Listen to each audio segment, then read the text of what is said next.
It's your boy Young Love, I give him that thing. Pancho leg stand and punchy America.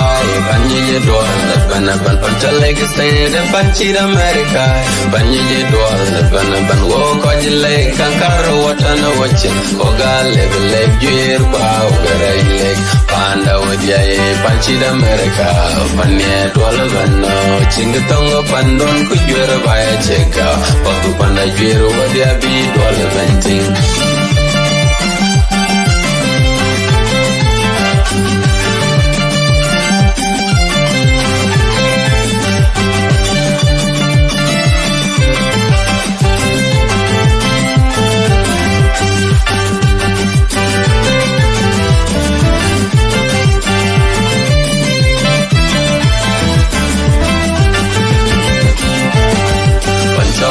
Stand and punchy America, Banyi dwal, pancho leg stand and punchy America, Banyi dwal, ban walk on your leg, Kankaro watana watching, Oga leg gear pow garay leg, Panda with ya punchy America, Banyi dwal bano, chingatongo pandon kujwera baya cheka, Paku panda jwero wadia bi dwal venting.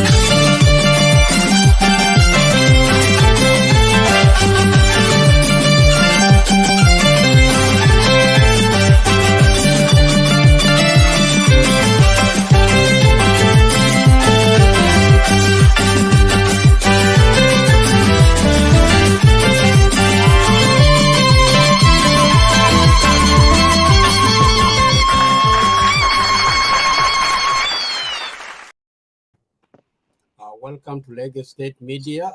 Today is 17th of June 2022 here in Australia, midnight. We welcome Professor John Akec. I will give the floor to Majok Makur to introduce our guest speaker. Yeah, thank you, Isaac. To all our viewers on Facebook, on YouTube, and also on Clubhouse, you're welcome to Lagos State Media, Beyond Boundaries.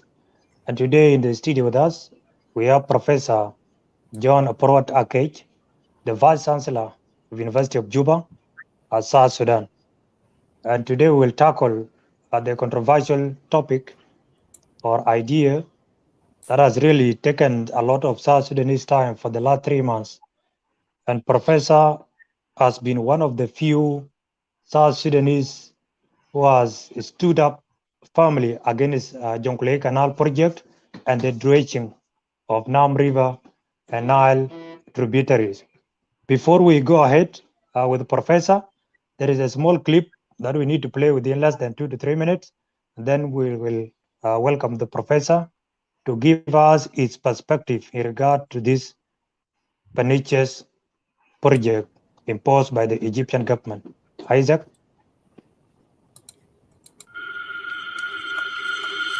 Look around me. These are ships in the middle of a desert. These are the biggest climate disaster that no one is talking about, and it's hurting millions of people. And for the first time ever, I want to tell you the story of this disaster here in Central Asia. That's a big disaster, seriously. My God. From that, you've actually died. No, I don't die. And all the animals around it died. I came here to Uzbekistan, a double landlocked country in Central Asia, to show you the Aral Sea. You don't know this sea, but this was the 4th biggest lake in the world. It was absolutely huge. It had lots of fish, rivers, and people living around it. But someone in the Soviet times decided to cut off a river from the Aral Sea and use the water for manufacturing and agriculture. This human intervention created a disaster. Here is how. The Aral Sea had no more water flowing in, and it started to evaporate. Slowly, millions of liters of water disappeared. Wow, this is crazy. The ports became useless, the ships stood still, and the sea turned into a desert. What used to be 7,000 cubic kilometers now is just 70. This is what remains of it. And guess what? Every fish left in this sea is now dead because it's too salty. 35 types of fish used to live here. Now there are none, 0. And when the fish disappears, the animals do too. The Caspian tigers around this area, the birds, and the horses had nowhere to drink or eat. This is the only water left for some of these animals, and they rely on it to survive in this region. Oh my God, there's so many of them. Millions of locals lost their fishing and farming jobs. They could no longer live here, so they had to live somewhere else. How do you feel about this? What about the sea? Yeah. Pain. You think that's the end of it? No, the story gets worse. Oh my God, this is real salt.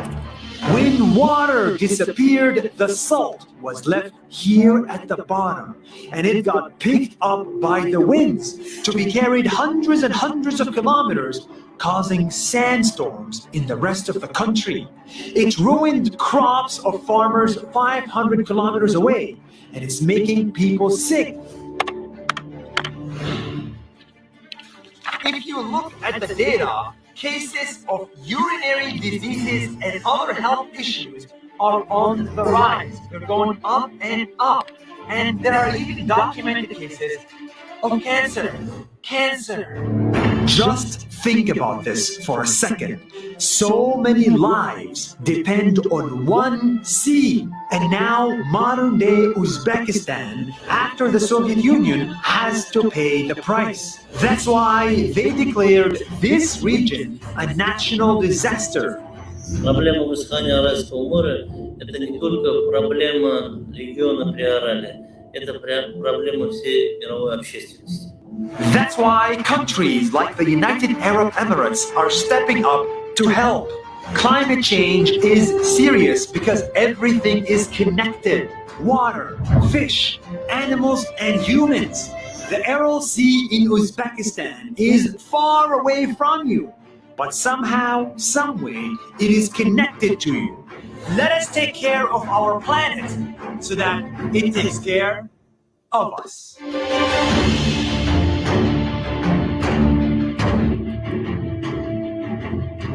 Thank you so much, our viewers. It is unbelievable to see how capable a man is to turn a blessing into a curse. It is so sad indeed.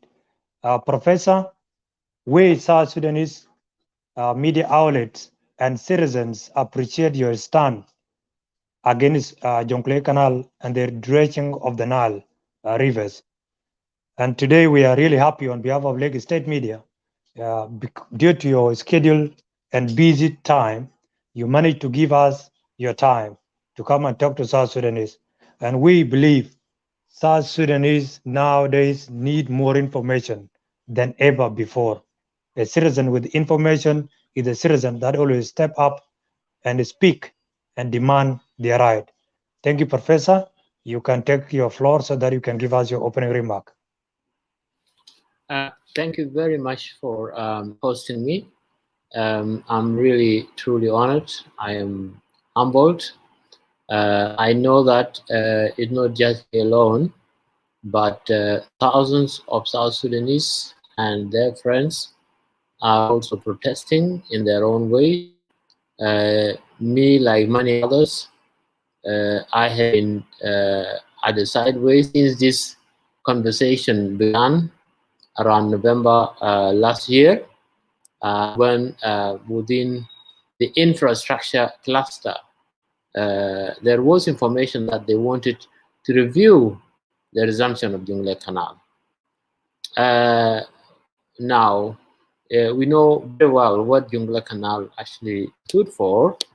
It was an Egyptian project that was implemented. It started in 1977, but the idea goes back to 1904 with the idea that it was started in Cairo to get extra water from the Sud by constructing this canal that would be able to take the water instead of passing through Sud from Bahr al Jabal.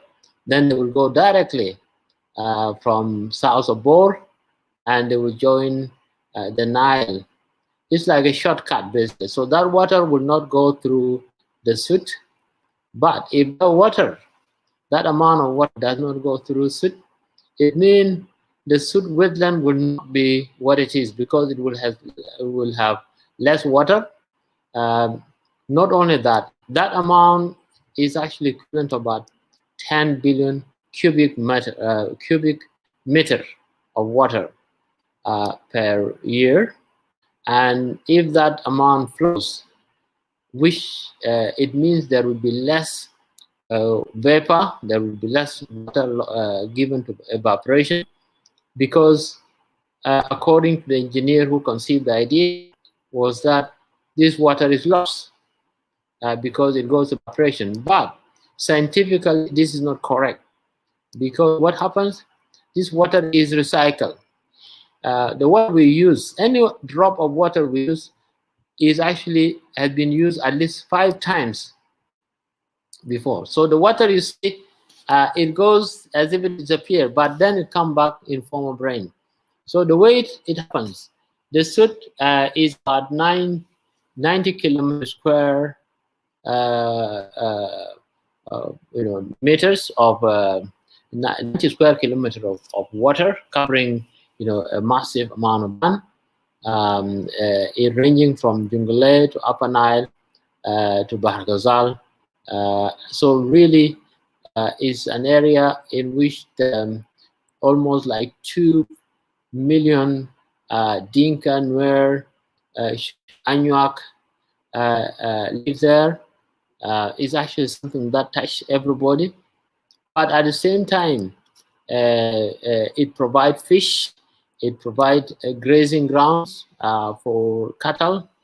Our lives are built around that, because all these groups, communities, they move to highlands when during the rainy season, and then they actually come back again when during the dry season, because there will be water for their cattle, and then it will be cool. Then they will actually depend on fish from there. So their livelihoods is actually built around the Sud. Not only that, a study that was done recently shows that the economic value, the industries and the fish and all the things, services that can come at least is $1 billion a year. And this is done by a professor at Resnel Polytechnic in the US, and it's very credible. Give an example. There's somebody, one of the business people in Jonglei, was estimated that he actually being able to export fish to neighboring countries to the tune of $2 million, and that's one person. So because there's plenty of fish now in South Sudan, because of the flood that we have, because the flood actually has one blessing.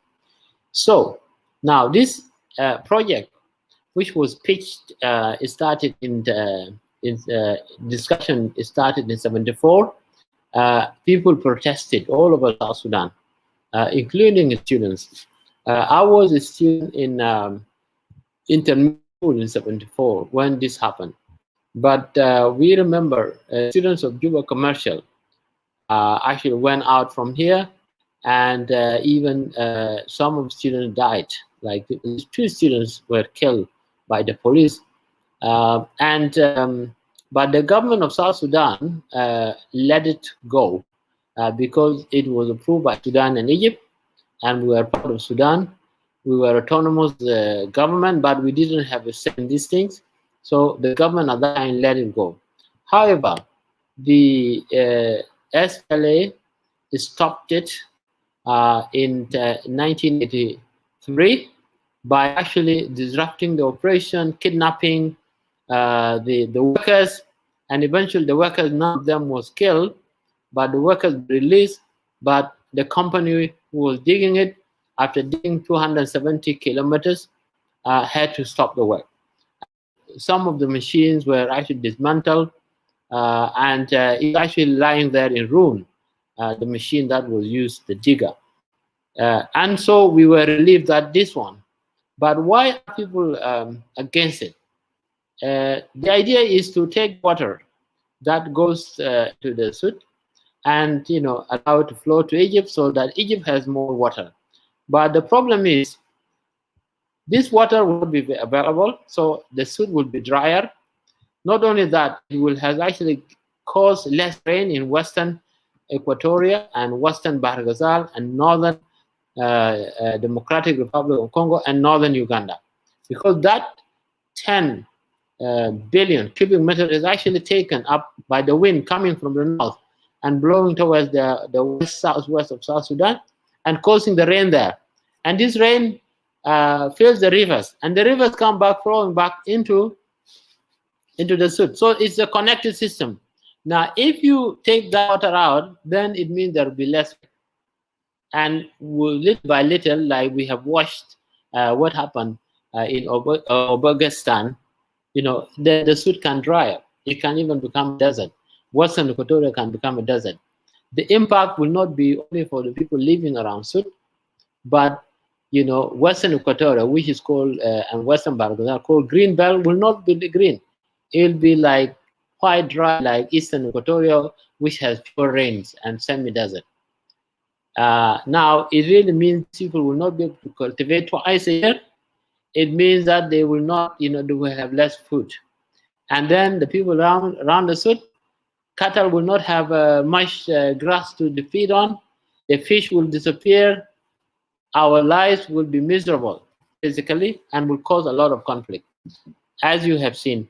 Now, the idea of Egypt wants development like Russia tried to do with that sea that disappeared. They wanted more water so that they can cultivate more lands for agriculture and for their industries and for their increasing population and for them to make drinks and things like that, to be more water secure, although they have been, security. I was told that the high dam, Swan Dam, if there are no rains, actually Egyptians can live for 50 years without water. They can use that for 50 years. For them, by having extra water here, they are really thinking about 300, 500 years ahead. But they are not thinking about what is going to happen to us here. So that's one part. The other one is that when the project is stopped and after the signing the peace agreement, they started actually the process of dredging, where you have seen the machines recently. And dredging is a process of clearing the beds and the wheat, beside the rivers, and also collecting silt. And the purpose for dredging, mainly, when it is done, those who do it, they don't do it to fight floods. They do it if they want to open ways for navigation, for transport. But they do it carefully so that they don't. But it is a very harmful process because it can actually cause problems. It can change the ecology, the environment of the river basin. It can have a lot of negative impact. It can increase soil erosion. In this case, for South Sudan, if you do it for the purpose of just allowing water to go freely, fast to Egypt, then what will happen? You are digging deeper and deeper the river bed. Now the river will be able to contain large amount of water, and then the water will move quickly towards the Nile. Now what is going to happen? Now if there is rain, what normally happens is that when you have too much rain, the capacity of the river to contain it is less. So what will happen? The water will spread out, to the surrounding area, and they will fill the pond. And then, when now there's less rain, then the water starts to flow forward slowly, and then it starts to retreat up to the northern side of the river. But what happened? All the ponds there would be filled around with fish, and will leave green grass. So immediately after the rain has been, there will still be grass because of the flooding that happened during the rainy season. And people will actually be able to enjoy fish in their ponds, their backyard. It will take some time before this pond dry up to February, March. Then they can move to high ground. They can move to the area for that. It means longer period. They can keep cattle and animals at home. Now, if you dredge that, like is already happening in Bahr Ghazal, in River Jur, surrounding. Certain ponds now no longer get the water because they have been dredging since 2008. So what happened? Water now from Bahr Ghazal is actually going very fast towards Lake No, and then trying to get through to Parnam, but there's too much water coming from Bahr Ghazal already because it's been dredged. Plus this rain then actually makes already, because what it does, dredging does, that water will flow the place where actually was dredged, where the origin will actually be drier, but then down the stream will be actually wetter. So you need to continue to actually to dredge so that place does not sink. So this is what Egypt has already done, damage already, and it has likely contributing actually to making current flood even worse than it could have been. There is a contribution, and will only get worse for the regions up the stream. But the most important thing is you are destroying the environment. You are fiddling with it. Rivers need to flow slowly, and we need grass and we need vegetation to keep the water. When the water rains and it doesn't run off, it seeps and it feeds the groundwater. You don't want them to go. You want them to stay. Some of it evaporates and it continues to feed the rain. But if you are speeding, fast-tracking the water, then actually the impact is going to be great because you will have less groundwater, you have less water going around to fill the ponds. The place is going to dry up, and that is serious. And that is what we are saying to stop that. Now they are trying to dredge River Nam, and that means they will finish the job. So these are two things.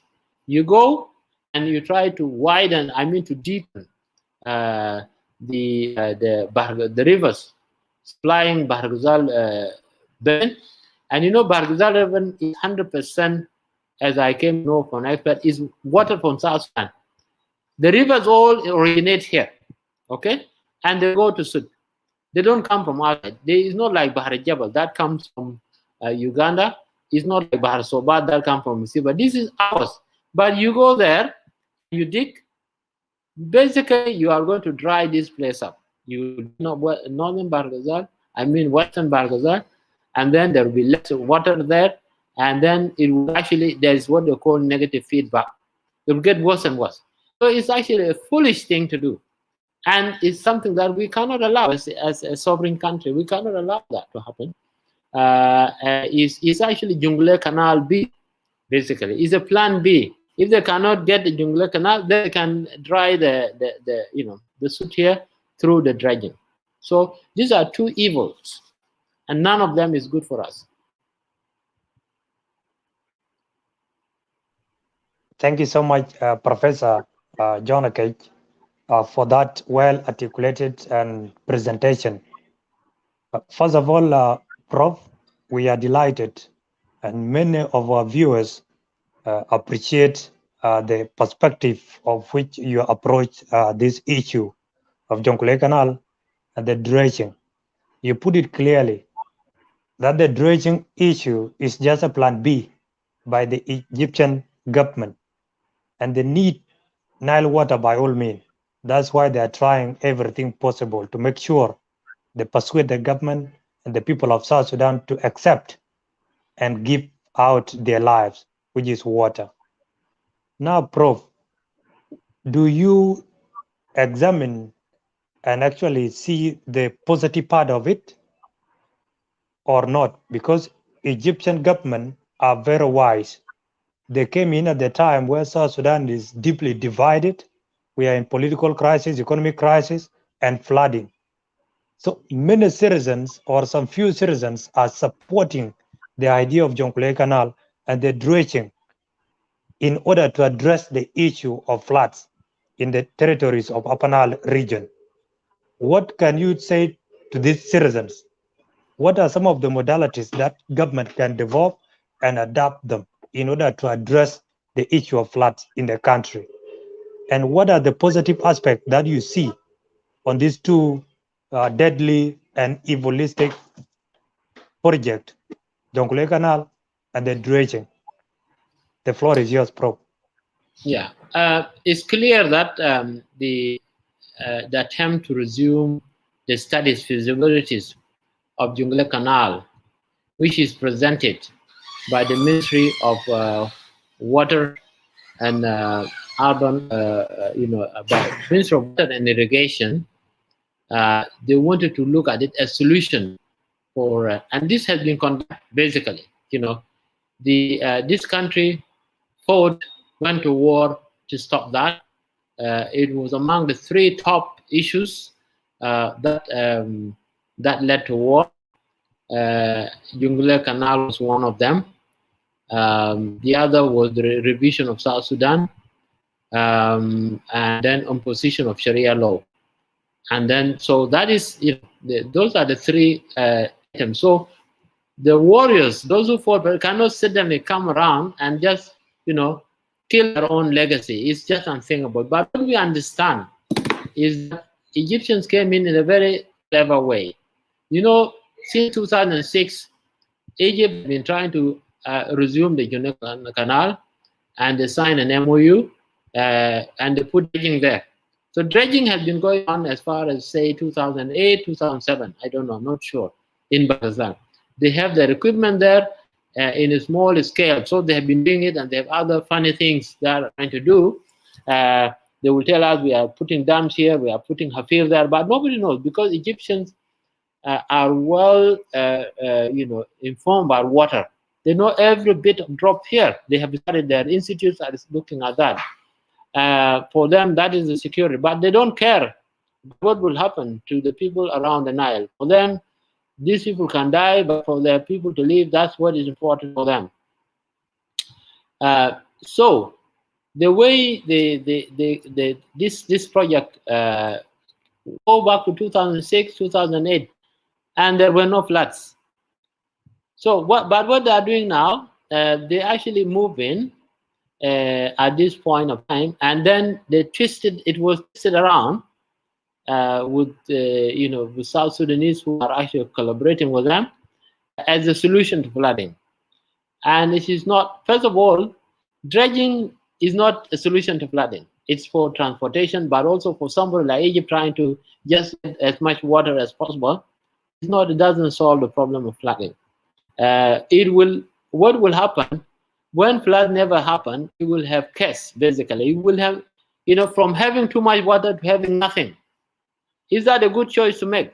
Can you rush and say that a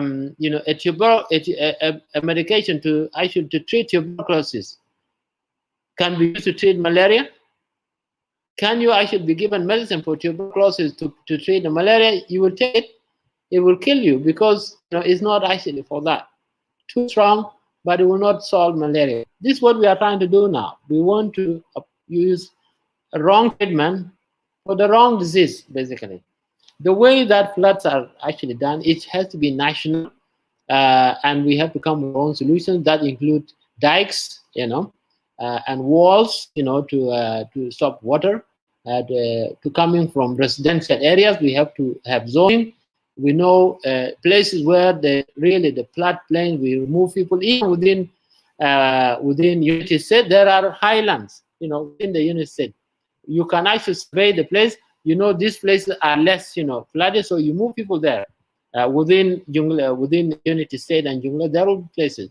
Others can move to neighboring communities, for temporary or actually resettlement. And then the other way is actually adaptation to actually build diet so that you can increase dry areas, by keeping water away. You need to do studies. It's something that you cannot rush in a day, and you do that. So what Egypt is trying to do now, and their allies here, is to say, oh, we are solving the flooding. Anybody opposed to dredging is actually wants people to stay in the water. And the same way now, people are going to help Egypt take our water away. The same, it happened in war 1997. We have, some of our, political organizations signed an agreement with Sudan, and they were able to actually protect the oil fields. And the oil field,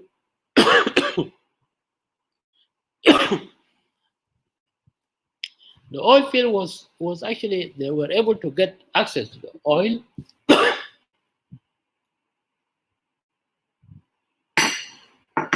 by cooperation of South Sudanese. Without that, the regime in Sudan at that time could not get access to oil. We are almost trying to do the same thing now by dividing ourselves and have the water being stolen, and we are fighting among us. Thank you, Professor, for that answering. And you have answered it adequately, because South Sudanese, most of us sees this idea of Egyptian government as a solution to the floods, of which there are several criterions or modalities the government can use in order to address the issue of floods, if only we are told that the government have the interests of the citizens at heart. The first thing is to resume the Fola Dam. That's what many other people suggest. They also suggest artificial lakes that need to be created and dug within the side of Barakazal, and also diet, as you put it clearly. But Prof, now we have heard yesterday that our government is going to address the nation based on this issue, maybe tomorrow, Friday. Considering the numerous press which were conducted last week by the Minister of Environment and Forestry, by the Presidency, and also clarification from the Ministry of Water Resources and Irrigation, and considering the package being delivered to our government by the Egyptian government, and that package is inclusive of embassy being constructed and given the plot for free, and the residential area of our ambassador, and also 400 scholarship to South Sudan nationalists. Now, tomorrow in the sitting or in the address to the issue, Prof, do you think the government will tell us something different? The floor is yours, Prof. I'm not going to preempt what the government is going to do, but I actually appreciate that the government is finally moving. The ministry is come out to explain, the Ministry of Water and Irrigation, Water Resource and Irrigation, that this is that implementing an old project going back to 2006 through an MOU that was renewed last year with Egypt. That is fine.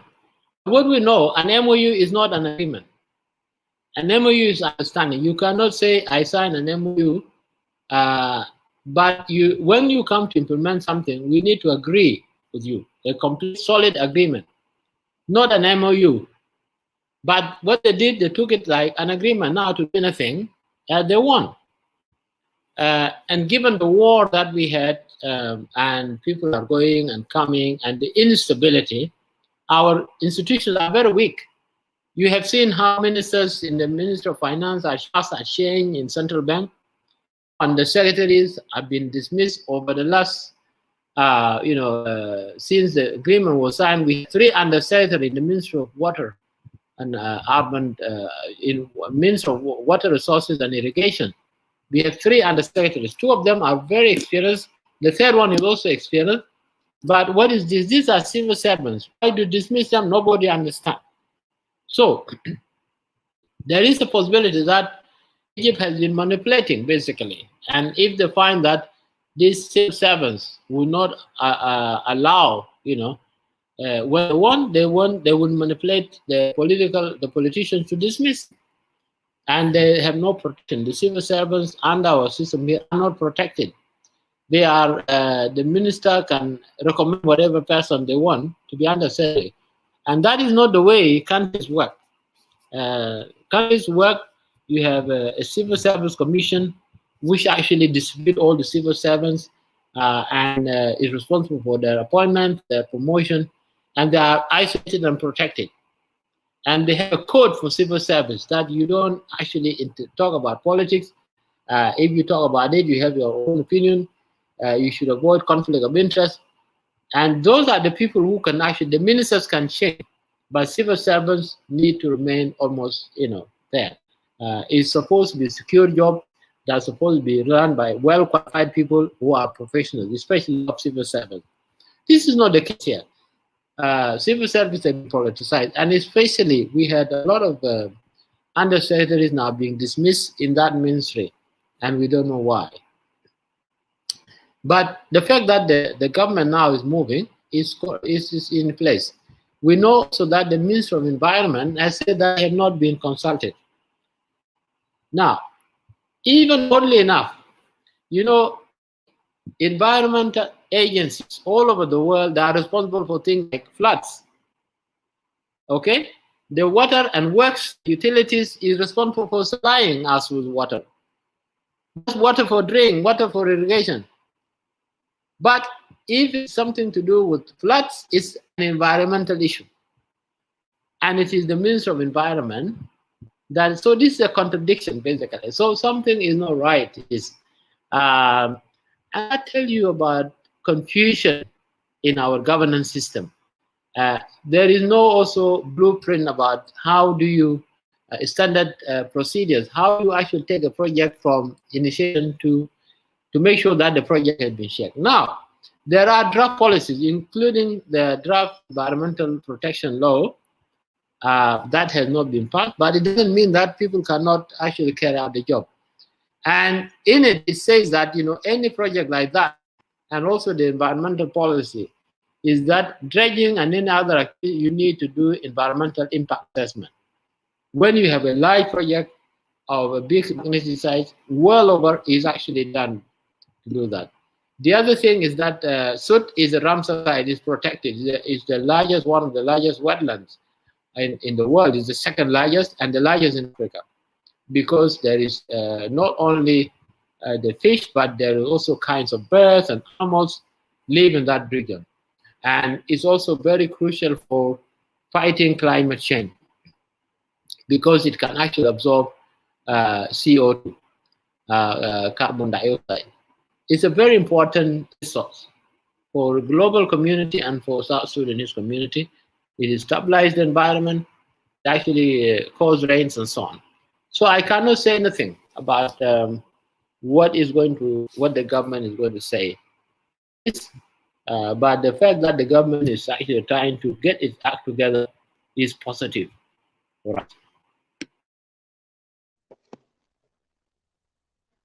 Thank you, Prof, for your perspective. Actually, you are right. You cannot preempt, but sometimes we just need to predict based on the stories and the incidents that happen. You mentioned our governance system and how confused we are.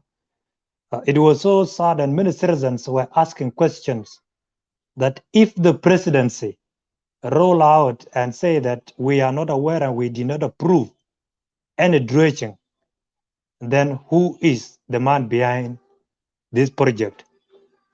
And there is a say in African culture, and you are aware of it, Prof, that morally, the principles of dining table, when you are eating, then you don't talk. Could this be the issue? Because you said Egypt have managed to maneuver and try to get into the head and the heart of some South Sudanese politicians to support the idea. Could this be the reason with the Ministry of Water? Don't forget, I am also a civil servant. And I'm not going to say that. And not only because of fear, but reasonably, you cannot say that. Clearly, this project has been going on. There are many ministers actually who pass through that ministry, and it doesn't matter. Egyptians are there; they have their mission in South Sudan. They have, what you call Royal Nursery. They have the offices everywhere in various provinces and capitals of the states. Malakal, here in Juba, and in Wow, they have places. They also have places in Numil along the Nile. So they are the one watching, and they are the one who organizes. But they can influence, politicians, and it's not a big deal. Whatever they get under the table, I don't know what it is, but they may also decide to have allies in the divided society. They can decide who will support you politically, and all kinds of trappings. I cannot contemplate and say what it is. But one thing is clear, the presidency actually has not been briefed. The Ministry of Environment has not been briefed, and that's true. Because if the citizens did not rise up against this, if by themselves didn't talk about Jonglei Canal, dredging would have gone. Nobody would have. But it is the resumption of Jonglei Canal, because they have been doing a lot of things, and they have been very brave. Now they have been doing dredging. Nobody asked them. It is an issue there within the ministry. The cabinet is not aware about it, except that, we are doing some small clearing of the grass for the river transport. And where is the river transport? Yeah, it's just for Egypt to get water. So, but they have been exposed. They have been exposed, when now they became brave and they wanted to show everything. So they lost, basically, because the citizens of this country now know what they are up to, and it's malicious and it's evil. And so and it's really catastrophic. It's really catastrophic. And so, we are, and let me tell you this, Egypt also, because we had war, and I agree, our institutions are really weak. There are so many laws that have not been passed. Civil servants actually get the money the civil servants get. If you are good, you will go and work for British Embassy or your American Embassy or UNDP, if you are really right. But unless you have no other choice, then you will stay. And then very few people are nationalists who want to work. But there are few, they are minority. They can and they find other ways for them to survive. So I'm not saying that everybody who is working with the government is incompetent, but clearly, even in universities here, when the salaries were very low, people look for jobs somewhere else, basically. Some will cross the field, they will go and work, in other countries where the pay is high. Some will go and work with this is logical, basically. Others, for some reasons, family side, they can continue teaching university. So national people need to be given good wage, and it's not happening. People are, the inflation, the economic challenge we had since 2013 meant that there had been high inflation, the salaries have not coped with inflation. The salaries are supposed to go together, they haven't. And that means that actually our offices are empty. If you go to some of these ministers here, there's a saying, Bugulo huwa lisa maja. And this is what? This is 2 o'clock huwa maja later. It hasn't come today. It's a very common thing. Sometimes they say Wuzir Maya, because there's no work. A lot of ministries are almost dead, except the Minister of Finance, where some people are getting some money. We don't know what they are doing, to be honest, and the salary is delayed, and that has actually harmed the capacity of this government institution to design effective policies, which will include water policy, energy policy, waste management policy, education policy, and the laws that govern that, the laws that govern private sector and investment, arbitration laws. This thing is happening because even Minister of Justice is suffering from problem of capacity. People are leaving. They have their own, advocacy offices. They are very first-class students. They are not being employed as judges. They are just working as self-employed advocates in the market. The medical doctors, have opened their own clinic because there is nothing there for them. The salary of a medical doctor, consultant is 5,000. Now, if you go today, you want to see a consultant, you pay 6,000 just to see them. And how many patients do they see? And they may pay for electricity. They earn much by staying outside. So all this, with the war and with political parties coming in, they have been given their own, share of ministries. They're under the civil servants. The minister would try to pick the civil servants that they want, that will do their dealing. So civil service has been politicized. You come, you don't like the undersecretary, you change them, and then now you do business. The idea that you have strange people working together is that they cannot collude. They don't know each other. They only have loyalty to the country.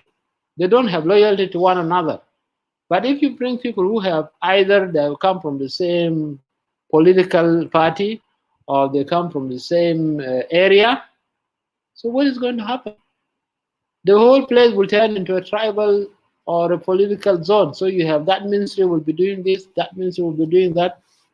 That is where we are at the moment. And that is not good. Egypt can come here. We are divided. Does anything. Already countries are approaching our borders. You have seen with Sudan, they have a new map now.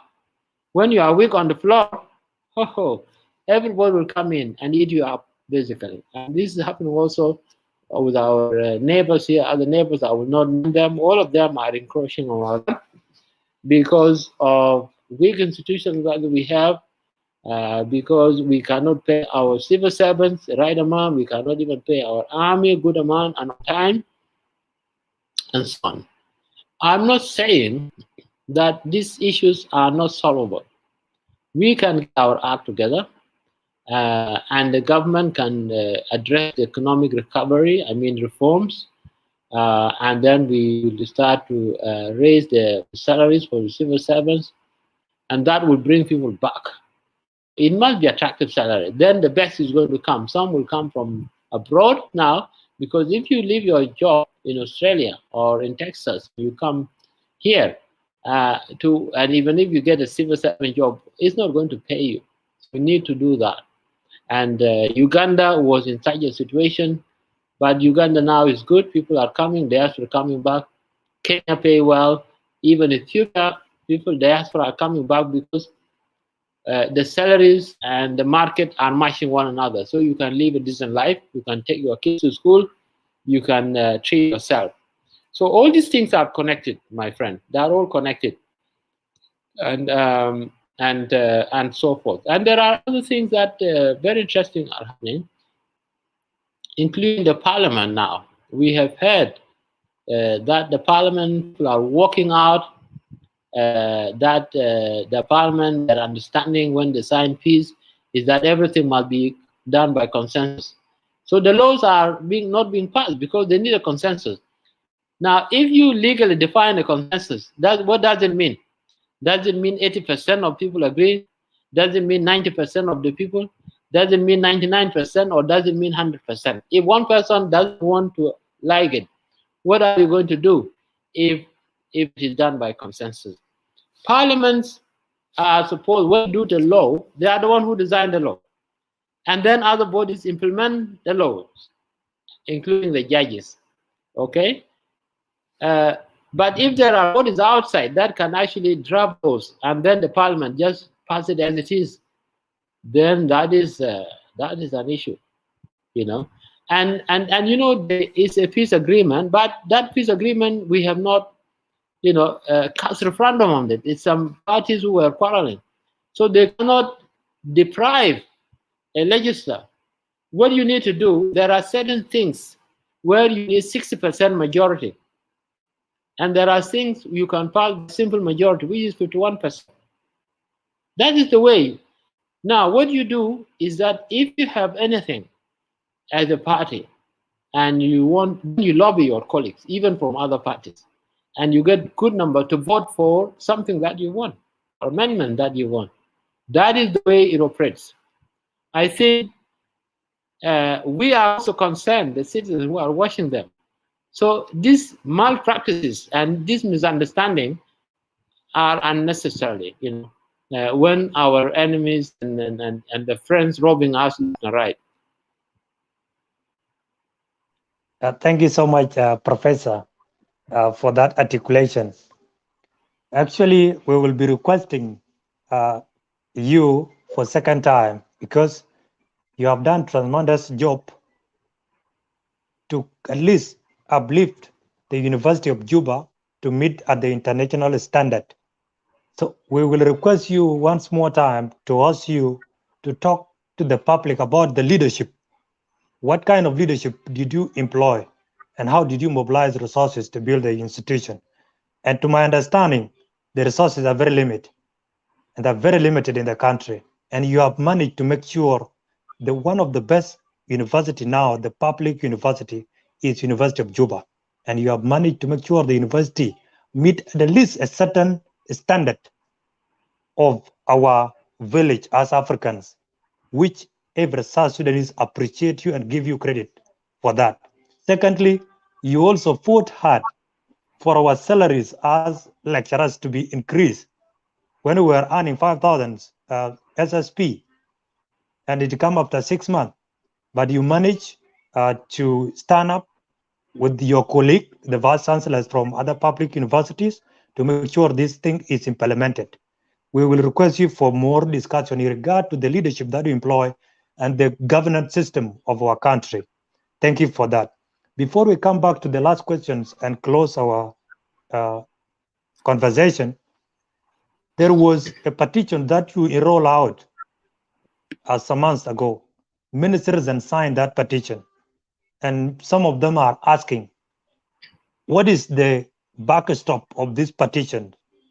So, Prof, you can elaborate more on that petition before we end our show quickly. Yes, the petition has been going on, and I think now we are going to try to accelerate. We found that it's been signed by about 4,500 individuals, and for you to sign that one, you need to have an email account, and then after you sign, you fill in your details, and then you go and log into your email account, and then you will get a link and you press confirm. I know that a lot of people are on the Facebook, and maybe some of them are not really deep in that kind of manipulation for them to do it. They may have their account, but it may be have done by friend. They have an email account, but they aren't using it, and so they are unable to actually to sign. So what we are trying to do, we will the next few days, we are going to actually open it up for people to have places, including the university campus, for people to come and sign hard copies, and even for students to sign. Because the aim now is to reach 10,000 signatures, which is total. The online, the 4,500 that you have, other 5,500, we did it in hard copies. We will try, this is what we'll do, and it will take us a week to complete, and then we will deliver the petition to the president, His Excellency the President, asking him to intervene to stop this one. And of course, we will actually have also a chance to study this one, and we ask ourselves, where is this project coming from? And is it something we need? Do we need to take risk? If you are going to have an operation to be cut in your body, and you really does it really solve the flood? Because we know the story is older than the flood that we have 3 years ago. like so that's one. The second one is that we believe that we need really economic reform. Like I'm telling you, if you are paying 5,000 or you are giving 20,000 to ministers, and the parliamentarians are getting 7,000 or it's increased to about 20-something thousand, and then you are underpaying soldiers, you are really destroying your own public sector. And this is the horse that can carry, so I can go on talking about that because, but I don't want to do that. But it's obvious in the countries where are doing well, Australia, US, UK, whatever, people are paid well when they're working.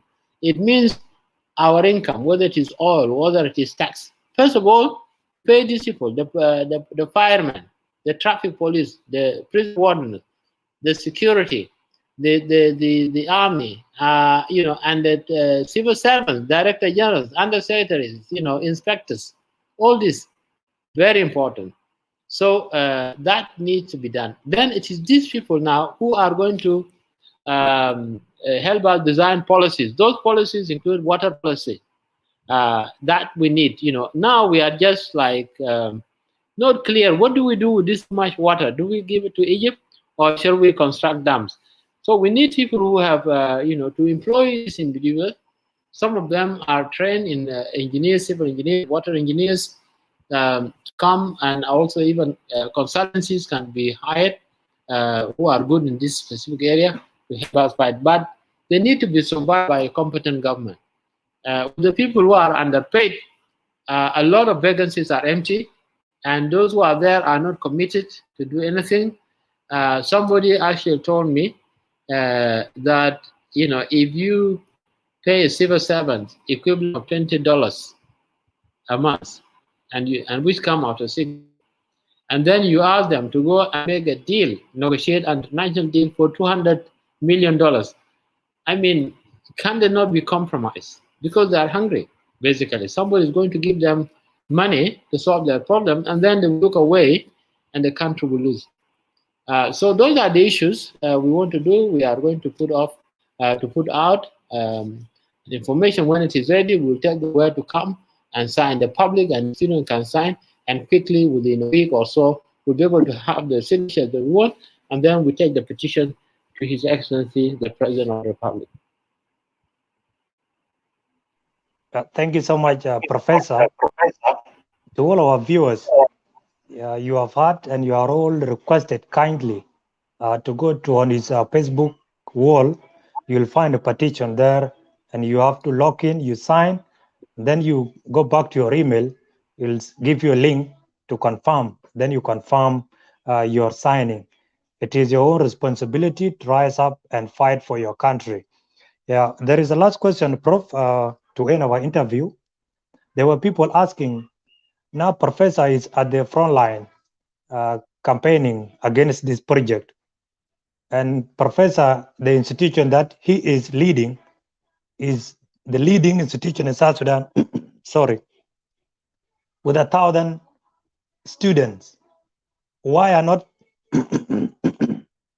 sorry for that, why are these students not supporting Professor in the quest for this idea to be heard beyond our boundaries? But I will not ask you that question, because to fight is your personal feelings. If your instinct inform you that there is something worth you fighting for in your country, then you rise up and fight for it. The last question is, Prof, what is your last parting shot? What is your message to South Sudanese who are watching you now across the globe? What do you intend them to do? What is your appeal to them in regard to Jonglei Canal if government compromise and proceed with the dredging? Thank you, Prof. I don't think the government is going to ignore the seriousness of this. A lot of citizens have expressed their concerns, and I'm sure the government has heard. And already, you know that the highest office in the land, has come out and said that they are not party to this.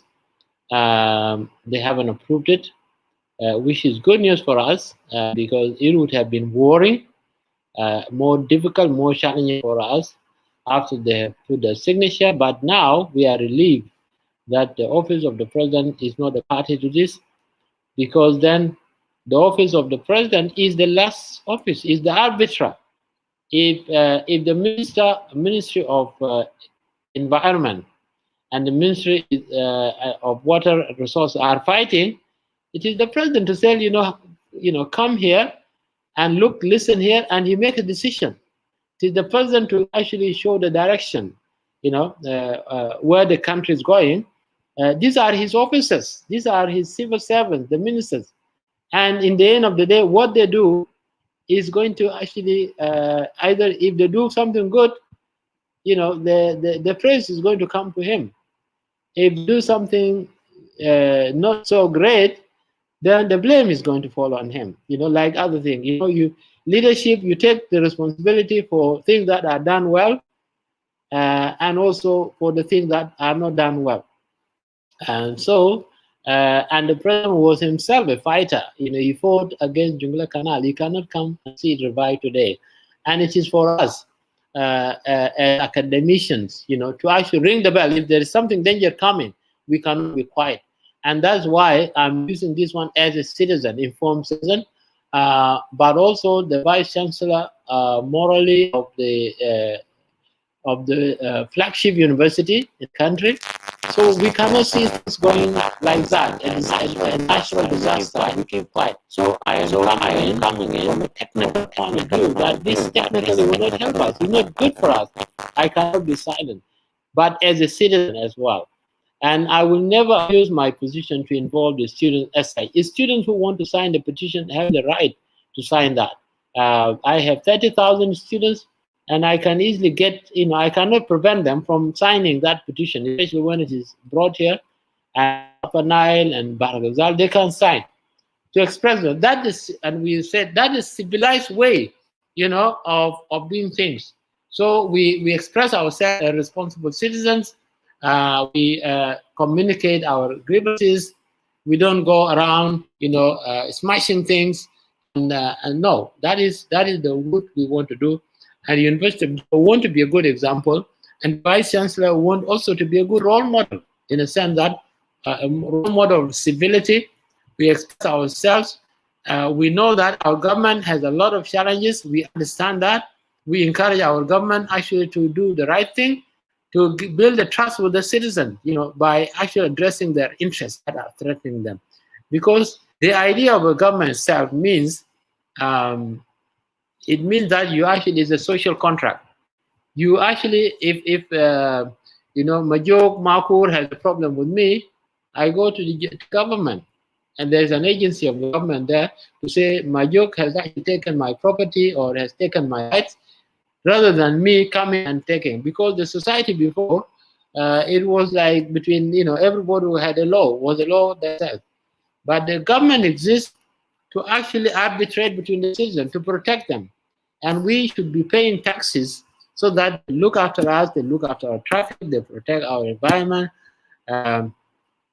They actually fight crimes in the country. And also if there's encroachment on our land, they can actually defend us. And that's the relationship we have. It is their responsibility.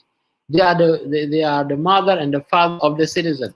And if dangers come, then we have to cry to them, and that's why sometimes there's elections, because we can express ourselves through elections to vote to the party that is actually out. But also this idea of Jonglei Canal and Sud is an election loser or winner, depending how you play it. So we may not go to street. I will not encourage us to do that, but I will encourage us to do civil way and to use the reason, and I'm sure our leaders are going to listen.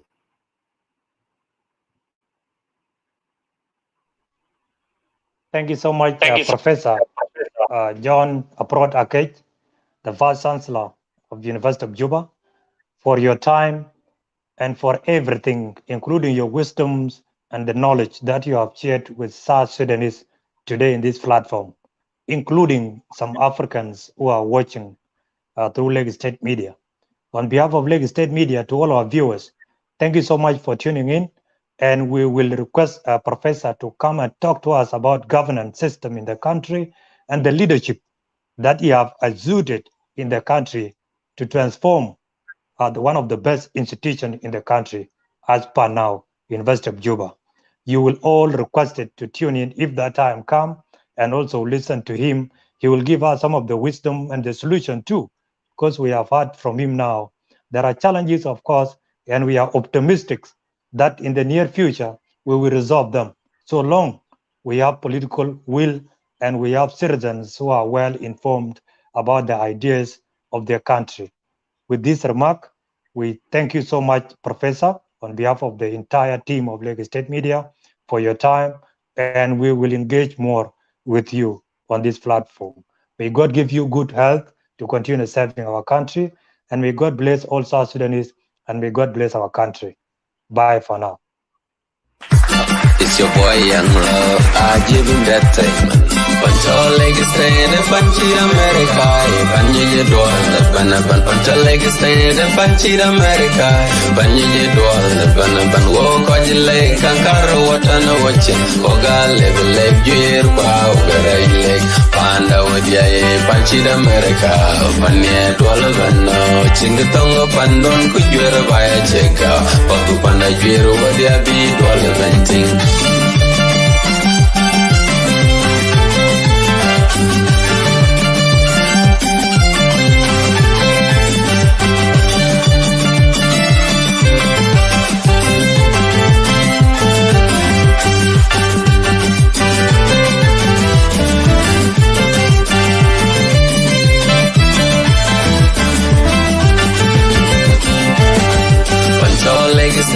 Panchi America, Panji Dwal, Pancha Lagos State, Panchi America, Panji Dwal, walk on the lake, Kankara, what on a watching, Oga, level leg, year, wow, very leg, Panda with Yay, Panchi America, Panya Dwalabano, Chingatonga Pandon, could you ever buy a check out, Papu Panda Jiro, what they be Dwalaventing.